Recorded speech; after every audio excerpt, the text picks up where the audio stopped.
Yo les scènes, bienvenue sur DB Time, de vos vidéos sur Et la vioque. la vieille vioque. On va parler du prochain épisode, l'épisode 125 qui sera diffusé le 28 janvier. C'est ça. Juste un truc, on doit parler aussi des synopsis, soi-disant, des prochains épisodes. Des rumeurs, en fait, ce sont des rumeurs. C'est pas confirmé, c'est pas officiel, donc du coup on va pas en parler. Parce que ça n'existe pas en fait, tant que c'est pas officiel ça n'existe pas. Ça peut être Jean-Jacques au bout de ta rue qui invente une rumeur, tu vois, ça peut être ça. Ça peut être vrai aussi, mais ça peut être aussi Jean-Jacques qui invente des rumeurs. Donc pour l'instant on va se calmer sur ça. Topo il allait sortir des poids. Des haltères comme ça pendant le tournoi, ouais. J'ai lu ça. Non, donc pour l'instant on va pas en parler évidemment tant que c'est pas officiel, c'est une chaîne d'infos sur Dragon Ball. Pareil sur le site Dragon Ball Ultimate. Vous aurez que des infos si c'est officiel, voilà, si c'est des trucs random vous aurez pas. Donc là on va parler de l'épisode 125 maintenant.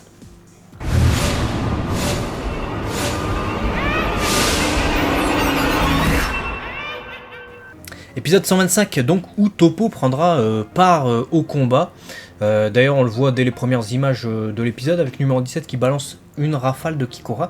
Et Toppo court, il tape des sprints comme ça sur le mur. Il fait Naruto, mais sur les murs Toppo. C'est ça. Bah ouais, j'ai l'équilibre de ma moustache. Et tu vois que, c'est je pense ce qu'il va faire comme stratégie dans cet épisode, il va se protéger.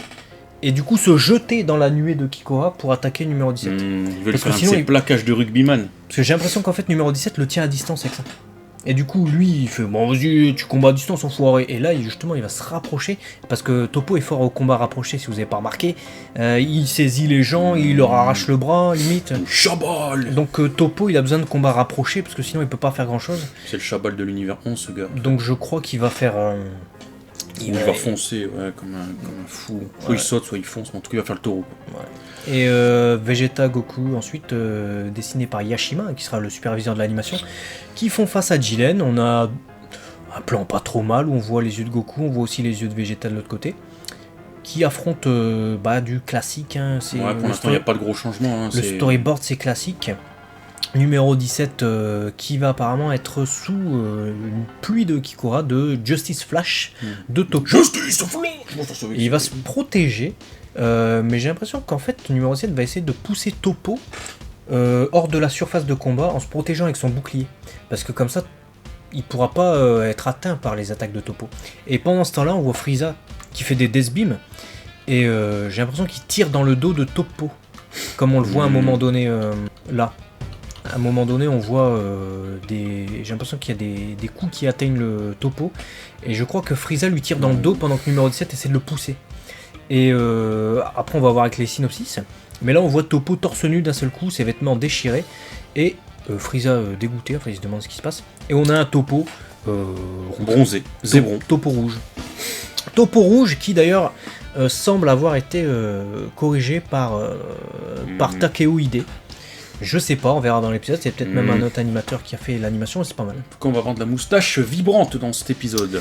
Et on a aussi des synopsis du coup pour cet épisode, notamment celui de Fuji TV. Alors, qui nous dit quoi? À l'écart de Goku et Vegeta, numéro 17 fait face à Toppo. C'est alors que Frieza le rejoint. Avec une attaque combinée de la part de numéro 17 et Frieza, on pense qu'ils ont remporté la victoire. Mais c'est alors qu'un changement se produit chez Toppo. Ouais, donc attaque combinée. Alors est-ce que c'est numéro 17 qui va dire à Frieza vas-y attaque-le dans le dos pendant que je me charge de lui ou quoi? Parce que dans le teaser de ce que je vois, ça a pas l'air très combiné, hein, ça a l'air. Ouais. Ça a l'air attaque... Peut-être numéro 17 il s'occupe de Toppo et à un moment donné, stratégiquement, Frieza il comprend qu'il là, s'il agit, ils peuvent en faire quelque chose. Et ils appellent ça une attaque combinée. Ouais, je pense. Voilà. Je pense bien que c'est ça, moi. Ensuite, on a celui du Weekly Shonen Jump qui nous dit Toppo semble avoir été vaincu par les attaques combinées de la team de l'univers 7 avec numéro 17 en tête. Cependant, au moment décisif, un changement semble se produire avec le corps de Toppo. C'est ce qu'on voit dans le teaser. Hein. J'ai sorti la musculature. Et ensuite... Tu crois qu'il va être musclé, toi? Je sais pas. Il serait capable de... J'ai l'impression qu'il va être juste... gros. Bah non, ça il l'est déjà. Non, mais j'ai l'impression qu'il va avoir une autre couleur de peau et qu'il va juste avoir l'aura un peu des dieux de la destruction avec les yeux violets. Tu vois, après, sur le plan de dos, j'ai pas regardé, mais est-ce qu'il y a des bourrelets qui se reposent sur son pantalon ou pas? Je sais pas. Ah, il est toujours gros, hein, écoute. Ouais, il est gros. Il est massif, on va dire. Bah, il y a quand t'as du des dessins, non. Généralement c'est pas... problème.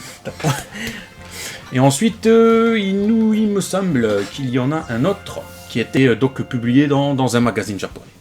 Voilà. Alors que numéro 17 et Frieza ont encerclé Toppo, un changement commence à s'opérer chez lui.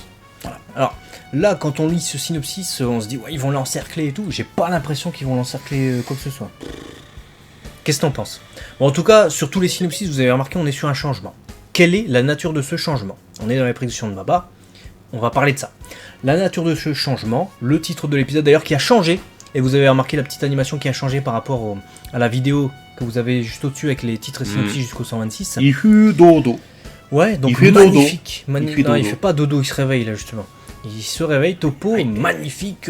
L'avènement du dieu de la destruction Toppo, parce qu'on sait que dans le manga, il est dit clairement que Toppo est successeur de Vermoud. Donc c'est l'apprenti dieu de la destruction. Parce que Jiren ne sont pas là. Parce que Jiren, ça l'intéresse pas. Dans l'animé, c'est pas dit une seule fois, je crois. On voit juste Toppo accompagner Vermoud au match d'exhibition, mais on ne nous dit pas pourquoi. Voilà. Alors que dans le manga, c'est quand même expliqué, ce qui est quand même plus intelligent, voir marqueur. Et peut-être que ça va être expliqué dans cet épisode. En tout cas, là, il est sous produit dopant.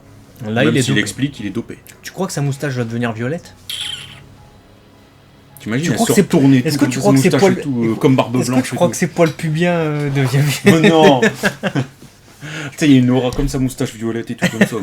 Et tu vois juste, tu vois, parce que là, il a Bah quoi, il pense ses habits, ils ont été pétés, tu vois. Ouais. Donc il y a juste le truc qui a au niveau de sa flûte. Mais t'as quand même 3-4 poils qui dépassent du bazar. C'est... Je sais pas trop ce que c'est, je sais pas, c'est peut-être Toppo 100%, tu vois, genre il est au taquet là. Je crois que c'est ça. Pour moi, c'est ça. Pour moi, c'est juste Toppo à pleine puissance, hein, faut pas chercher. C'est pas Toppo est devenu soudainement, je sais pas quoi. Mais par contre, ce qu'ils vont peut-être dire dans l'épisode, je vois bien Vermoud dire ouais, en fait, Toppo c'est mon successeur, voici sa puissance. En fait, sa puissance c'est celle d'un dieu de la destruction. Et là, ça expliquerait des trucs, on comprendrait qu'il a la puissance d'un dieu de la destruction, donc il est super balèze le mec, mais qu'à la fois il y a Jiren qui est quand même au-dessus, parce qu'il est plus fort que le dieu de la destruction de l'univers 11, donc Vermoud. Donc ça expliquerait plein de trucs, ce serait intelligent de mettre ça dans le scénario. À voir, je sais pas si ça va être fait en tout cas, mais je vois bien ça se tourner de cette manière, et je vois aussi numéro 17 se faire niquer à l'issue de cet épisode. Ouais, numéro 17, soit il se fait niquer, soit il y a quelque chose qui va se tramer, et le combat final ça sera Golden Frieza contre Toppo. Il va jarter. Numéro 17 a brillé, numéro 17 on l'a dit plusieurs fois, à un niveau qui excède peut-être légèrement celui d'un Super Saiyan 3. Voilà, Toppo, dieu de la destruction, voilà. À un moment donné, numéro 17 il est gentil, mais... se faire sauter. Là, sa barrière, normalement, son bouclier, sa barrière, appelez-le comme vous voulez, je veux dire, Toppo à pleine puissance comme ça, il a beau se protéger, à mon avis, il est censé péter sa barrière. Bien sûr. Donc, ouais, à voir, et du coup, étant donné que Golden Frieza équivaut Goku en Super Saiyan Blue, on devrait avoir un beau combat entre les deux. Dans le 126e épisode, je pense, je prévois un beau... Ouais. Bah, la justice contre le mal. C'est ce qu'on avait dit il y a longtemps, et ça me paraît très logique. Ouais. Très logique. Numéro 17 Toppo, ça n'a aucune logique en fait, parce que t'es obligé de mettre aussi des trucs sensés dans le scénario. T'es pas obligé de mettre que des trucs fanservice de merde. Symbolique aussi. T'es obligé de mettre des... Enfin, t'es obligé, non, mais c'est mieux si t'es intelligent et que tu mets des symboliques. La justice s'opposait au mal, tu vois. Bah, c'est comme l'amour qu'on a eu avec numéro 18. Voilà. Là, le vrai amour, machin, Voilà, etc. etc. Ribrian, Donc là, voilà, ça serait plus intelligent, et c'est, je pense, vers quoi on se et puis dirige. ils vont s'échanger ces phrases-là. Ouais, ils vont s'échanger des phrases. Machin, il fait c'est le bien qui va triompher du mal. Mais pas sûr que ce soit nécessairement dans cet épisode. Non. Ou alors à la toute fin, mais ouais. Donc dites-nous si vous voyez numéro 17 sortir dans cet épisode, ou même un autre personnage, hein, pourquoi pas, Frieza va peut-être jarter. Je sais pas, je pense pas, mais c'est possible. Et puis aussi, quelle est la nature de ce pouvoir pour vous? Nous, on vous a dit un peu nos idées. Et on se retrouve très vite sur DB Times. Il y a pas mal de vidéos. Il y a pam, je sais pas, t'as fait le cri de Yoshi. Pam, pam. Non, j'ai pas fait ça parce que je l'ai coupé. Il est con. On se retrouve très vite sur DB Times, et vive le suppôt de Toppo. maintenant.